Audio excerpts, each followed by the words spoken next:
Today, we're prying open a historical cold case file.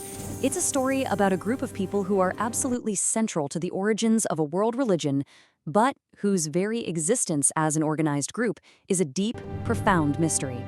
We're going to try and crack the Hanif-code. But first, let me just ask you this. What if a foundational story you've always heard, a key piece of the historical puzzle, was built on an assumption we just can't prove? What if the evidence simply isn't there? All right, so every good investigation starts with the official story, right? The legend that everyone kind of accepts. So let's lay out the case file on the hanifs just as it's always been told. So the story goes that in the years right before the Prophet Muhammad, Mecca wasn't just a place filled with idol worshippers. There was this small but pretty significant group of spiritual seekers called the hanifs, and they were looking for something more. And the profile of a hanif is really specific.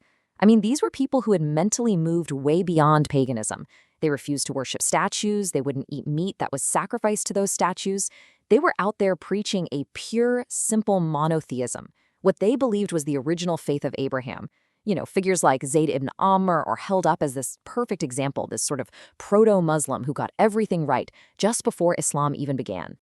Okay, so we have a profile and we have a story.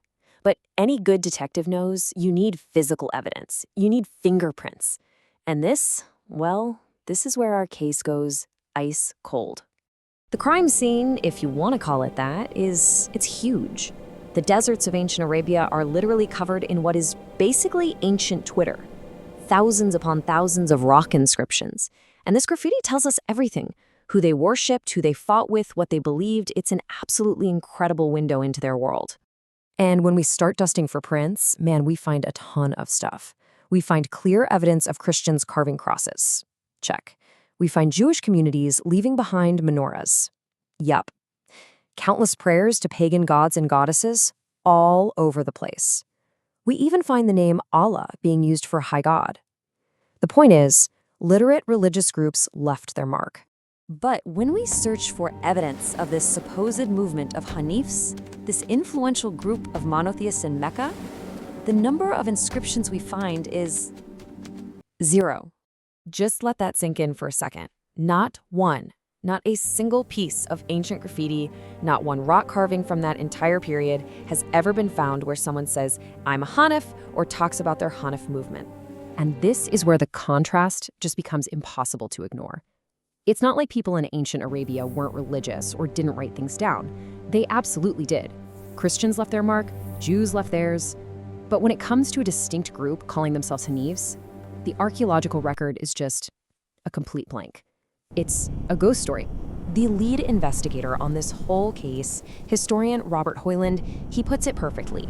In a landscape that is just littered with religious clues from other groups, he says this specific silence is absolutely deafening.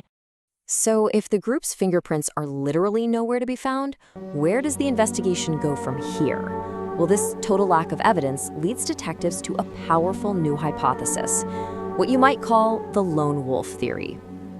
In historical detective work, we actually have a tool for this exact situation. It's called the argument from silence. It's when you really expect to find evidence, like a religious movement writing its name down, and you find nothing.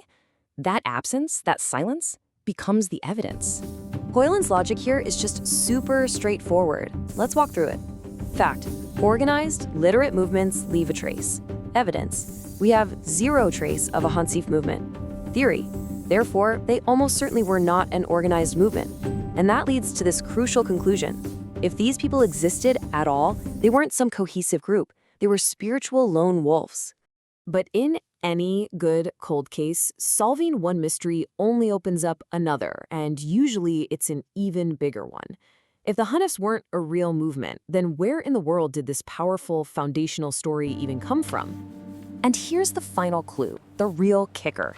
The detailed biographies of people like Zayd ibn Amr, they weren't written down at the time. They were put together more than a century and a half later. Historians have a name for this. They call it retrojection, projecting a later idea back into the past. And that leads us to our final and honestly most provocative question. If the Hanif movement is a historical phantom, just a ghost in the machine, then the story itself becomes the real mystery. Who built this narrative of perfect pre-Islamic believers? And what was their motive? So what was it? A simple misunderstanding that snowballed? A theological argument that needed historical backup? Or a brilliant piece of identity creation after the fact? To find out who really invented the legend of the Hanifs and why, you've got to check out our full explainer. Thanks for tuning in.